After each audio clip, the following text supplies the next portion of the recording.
हूं मेघा सिंह और आप सभी का स्वागत है एसपीएन 9 न्यूज में। आज एक बहुत ही चौंका देने वाली घटना सामने आई है और उस पर हम आज चर्चा करेंगे। दरअसल बात हो रही है ताजमहल की। ताजमहल के बारे में हम सभी को अच्छे से पता है कि ताजमहल इंडिया की खूबसूरती में आता है। दुनिया के 7 अजूबों में से एक अजूबा जो है हमारे भारत यानी कि इंडिया में प्रेजेंट है आगरा में ताजमहल। लेकिन अब इस पर भी कई सारे सवाल खड़े हो रहे हैं। दरअसल आज एक हैरान कर देने वाली घटना हुई है। लखनऊ के इलाहाबाद कोर्ट में एक याचिका दायर की गई है और इसमें दावा किया गया है कि ताजमहल में जो 22 कमरे हैं उस कमरों को खुलवाया जाए और वहां पर जांच लगाई जाए, क्योंकि यहाँ पर ऐसा दावा किया जा रहा है कि यहाँ पर भगवान शिव की कुछ मूर्तियां उपलब्ध है। और अब इसी मुद्दे पर बवाल छिड़ चुका है और इसी विषय पर आज हम बातचीत करेंगे और हमारे साथ आज स्टूडियो में मौजूद है साक्षी। साक्षी, आपका पहले तो बहुत बहुत स्वागत है जी। साक्षी, देखा जा रहा है कि भारत में जिस तरह से हिंदू मुस्लिम विवाद हो रहे हैं, मंदिर मस्जिद हो रहा है, इसी बीच अब ताजमहल जो कि एक बहुत बड़ी यहाँ पर अगर कहा जाए इंडिया की अगर बात करें तो ताजमहल इंडिया की शान में एक आता है। लेकिन यहाँ पर भी अब हिंदू मुस्लिम विवाद जो है, मंदिर मस्जिद विवाद यहाँ पर भी घुस आया है। यहाँ पर मैं आपको याचिका की बात करूं तो आज इलाहाबाद हाई कोर्ट में एक याचिका दायर की गई और कहा गया है कि ताजमहल के अंदर जो 22 कमरे हैं उसे खुलवाया जाए और वहां पर एएसआई की जांच बैठाई जाए। और यहाँ पर इस याचिका में ये भी दावा किया गया है कि इसके अंदर भगवान की मूर्तियां मिलेंगी। तो अब इस याचिका पर आपका क्या रिएक्शन है, आपका क्या मानना है? देखिए, सबसे पहले रिएक्शन की मैं बात करूं या मेरा मानने की बात करूं तो उससे पहले मैं आपको बता दूं कि भारत में ऐसी कई जगह हो गई हैं, कई मस्जिद हो चुके हैं जहां पर इस तरह की इन्वेस्टिगेशन के लिए लोग लगातार मांग कर रहे हैं। चाहे आप मथुरा की बात कर लो, मथुरा के जहां कृष्ण जन्मभूमि है मथुरा में, वहां पर कि वहां पर जो मस्जिद है वहां पर पहले मंदिर था तो उन चीजों पर कि उस मस्जिद में आप जांच करें उसकी मांग उठ रही है।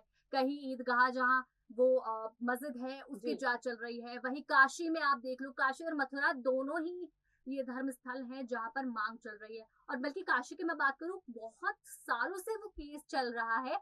अभी वो फाइल फिर से खुली है और कोर्ट ने कहा भी है कि वहां पर जाकर सर्वे करें और वहां पर पता करें कि क्या सच में वहां पर ऐसी कोई जो है एक प्रतिभाएं हैं, मंदिर है, तो वो जाकर सर्वे करे। पर वहां के लोग नहीं सर्वे करने दे रहे हैं।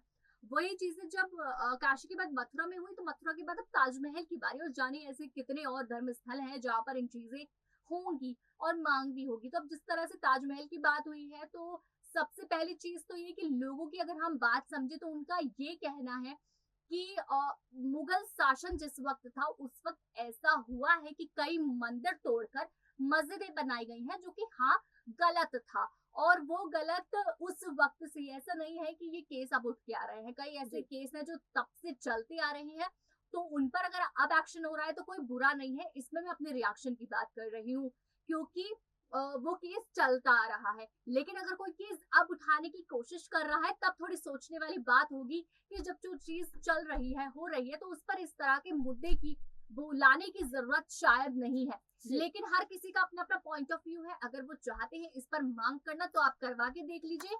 लेकिन हर एक धर्म का अलग अलग एक हिस्सा होता है। और ताजमहल की हम बात करें तो ताजमहल आपने भी कहा कि एक अजूबा है। आज एक भारत के अजूबों में से एक अलग ताजमहल है, खूबसूरती का अलग जिसको कहा जाता है। बाहर से कितने लोग उसको स्पेशली देखने आते हैं, तो उसमें इस तरह की जांच होना एक अलग सवाल उठाएगा। जी बिल्कुल, यहाँ पर साक्षी का कहना है कि जिस तरह से अभी मामले उठकर सामने आ रहे हैं कहीं ना कहीं ये गलत है। लेकिन आज जिस तरह से ताजमहल पर सवाल उठ रहे हैं, इन 22 कमरों की मैं बात कर रही हूँ, इस 22 कमरों के ताले खुलवाने की बात चल रही है और यहाँ पर जांच बैठाने की बात चल रही है और यहाँ पर दावा किया जा रहा है कि ताजमहल से पहले यहाँ पर एक शिव मंदिर हुआ करता था और इसका नाम तेजो महल हुआ करता था, जिसे बाद में शाहजहां ने तुड़वाकर ताजमहल बनाया अपनी प्रेमिका के लिए, अपनी पत्नी के लिए।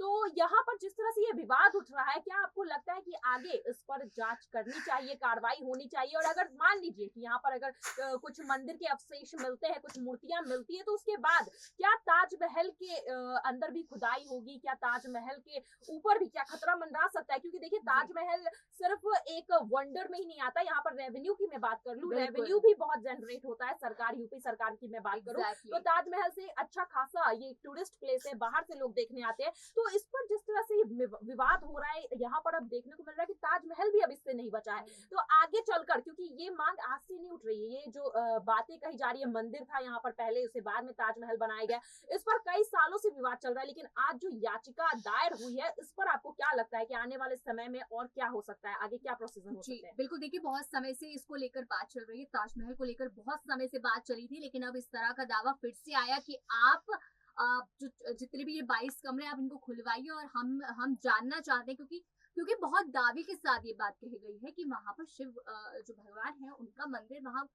जो मूर्ति है वो वहां मौजूद थी, और क्योंकि अगर इस तरह के संकेत मिल भी जाते हैं तो वहां पर मंदिर बनाने की, उठने की मांग चलेगी, तो सरकार पे एक बहुत बड़ी बात ये आ जाएगी कि अगर वहां पर इस तरह की बातें होती हैं, अगर वहां पर इस तरह का कोई चेंज किया जाता है, तो एक बहुत बड़ा नुकसान शायद उन्हें रेवेन्यू के नाम पर झेलना पड़े, क्योंकि सच में वो एक टूरिस्ट प्लेस है और बाहर के लोग काफी पसंद करते हैं वहां पर आना। और अगर देखिए, ये निर्भर करता है, अगर एक्शन वहां पे ले लिया जाता है और वहां पर खुदाई होती है, वहां पर जांच करने के लिए, सर्वे करने के लिए टीम पहुंचती है, तो ये सब कुछ बेस करेगा जनता की मांग पर। देखिए, अगर उनकी मांग लगातार रही, क्या होता है कई समय पर, थोड़े समय के लिए वो मांग करते हैं और जब वो चुप हो जाते हैं तो केस भी बंद हो जाता है, फाइल बंद हो जाती है, लेकिन अगर वो मांग अपनी इन चीजों को लेकर चलाए रखेंगे, मांगते रखेंगे, तो शायद उस पर फिर कोई कार्रवाई हो सकती और है। ताजमहल पर जो है वो खुदाई स्टार्ट हो जाए, सर्वे स्टार्ट हो जाए। जी, आगे चलकर देखना दिलचस्प होगा कि क्या ये मांग जो है, इस पर कोर्ट क्या फैसला सुनाती है। लेकिन देखा जा रहा है कि यूपी में ये जो मंदिर और मस्जिद का मामला है साक्षी, ये काफी गरमाया हुआ है। सबसे पहले अयोध्या का मामला देख लीजिए, यहाँ पर बाबरी मस्जिद को लेकर कई सालों तक केस चले और उसके बाद अब राम मंदिर बनाया जा रहा है। वहीं दूसरी तरफ मैं मथुरा की बात करूं, वहां पर भी मंदिर मस्जिद के विवाद चल रहे हैं और अब ताजमहल भी इससे अछूत नहीं रहा है। और यहाँ पर जिन्होंने याचिका दायर की है, उन्होंने अपने आप को बीजेपी का मीडिया प्रभावी बताया है, उनका ऐसा दावा करना है कि वो बीजेपी से जुड़े हुए हैं। तो आपको क्या लगता है कि बीजेपी किस तरह की राजनीति करने की कोशिश कर रही है यूपी में, जिस तरह से एक एक कर मस्जिदों को ढाया जा रहा है और अब ये खतरा जो है ताजमहल तक पहुंच चुका है, तो इस पर आपको क्या लगता है कि बीजेपी किस तरह की राजनीति कर रही है? देखिए मेघा, अगर बीजेपी की राजनीति की बात है, क्योंकि अगर ऐसे मुद्दे बार बार उठते हैं तो सवाल सिर्फ सरकार पर आता है कि सरकार का इसमें बड़ा हाथ हो, क्या सरकार ही ये सब चीजें कर रही है। लेकिन आपको मैं बता दूं, अगर थोड़ी बहुत भी शांति आपको यूपी में दिखाई दे रही है अकॉर्डिंग पिछली सरकार के, तो कहीं ना कहीं उसका भी क्रेडिट सरकार को मिलना चाहिए, क्योंकि पहले से बहुत सी चीजें, क्योंकि अगर अभी भी बीजेपी सरकार की जगह कोई और सरकार होती और ये मुद्दे उठ रहे होते, तो शायद इन मुद्दे और डबल और हिंसा की जड़ बन चुके होते। लेकिन अभी भी मुद्दा शांत है, तो कहीं ना कहीं बीजेपी की वजह से शांत चल रहा है।